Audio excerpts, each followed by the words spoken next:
गुरुवार की देर शाम पाकिस्तान ने जिस तरह से भारत के कई शहरों पर मिसाइल अटैक करने की कोशिश की, जिसे भारतीय सेना ने पूरी तरह से नेस्तनाबूद कर दिया।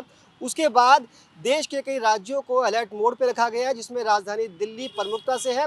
दिल्ली में चप्पे चप्पे पर सुरक्षा व्यवस्था बेहद कड़ी कर दी गई है। आपको बता दें कि पाकिस्तान ने गुरुवार देर शाम लगभग 8 बजे के बाद भारत के जम्मू कश्मीर, पंजाब, राजस्थान, गुजरात सहित कुछ दूसरे राज्यों के शहरों पर भी मिसाइल से हमला करने की कोशिश की, जिसे भारतीय सेना ने आसमान में ही बखूबी ढेर कर दिया। हालांकि उसके बाद देश के कई राज्यों में सुरक्षा व्यवस्था बेहद कड़ी कर दी गई है। इस वक्त हम राजधानी दिल्ली में, और राजधानी दिल्ली में लाल किला, कुतुब मीनार और इंडिया गेट सहित जो पब्लिक प्लेस है, जो ऐतिहासिक इमारतें हैं, उनमें सुरक्षा व्यवस्था बेहद कड़ी कर दी गई है। हालांकि रात में इंडिया गेट को पूरी तरह से खाली करा लिया गया था। और आप देख सकते हैं कि इंडिया गेट पर जो सुरक्षा व्यवस्था है वो बेहद कड़ी है। इस तरह से बैरिकेडिंग की गई है और जो अंडरपास बनाए गए हैं सिर्फ वहीं से ही लोगों को जाने दिया जा रहा है। लेकिन धीरे धीरे अब यहाँ पर देख सकते हैं कि लोग फिर से इंडिया गेट की तरफ आ रहे हैं। हालांकि यहाँ पर जो सुरक्षा व्यवस्था है वो कड़ी की गई है।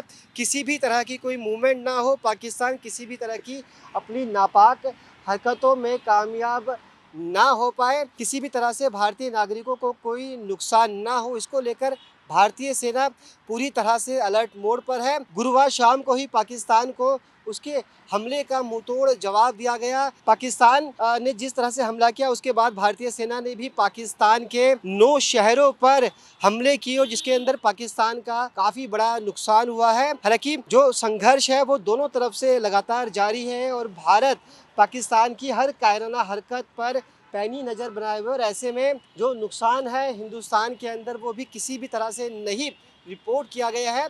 और ये माना जा रहा है कि आने वाले कुछ घंटे पाकिस्तान के लिए बेहद अहम है। तो ऑपरेशन सिंदूर चलाया गया, और ऑपरेशन सिंदूर के तहत ही पाकिस्तान के अंदर जहां आतंकवादी कैंप थे वहां पर एयर स्ट्राइक की और कई आतंकवादियों को ढेर कर दिया। उसी से हताश होकर पाकिस्तान ने कायराना हरकत की और जो भारत के रिहायशी इलाके थे वहाँ पर मिसाइल से हमला करने की कोशिश की, लेकिन इन हमले को पूरी तरह से विफल कर दिया गया और भारत के कई शहरों में ब्लैकआउट किया गया। और अपने सहयोगी कैमरामैन विनोद के साथ मुकेश गुप्ता, दिल्ली।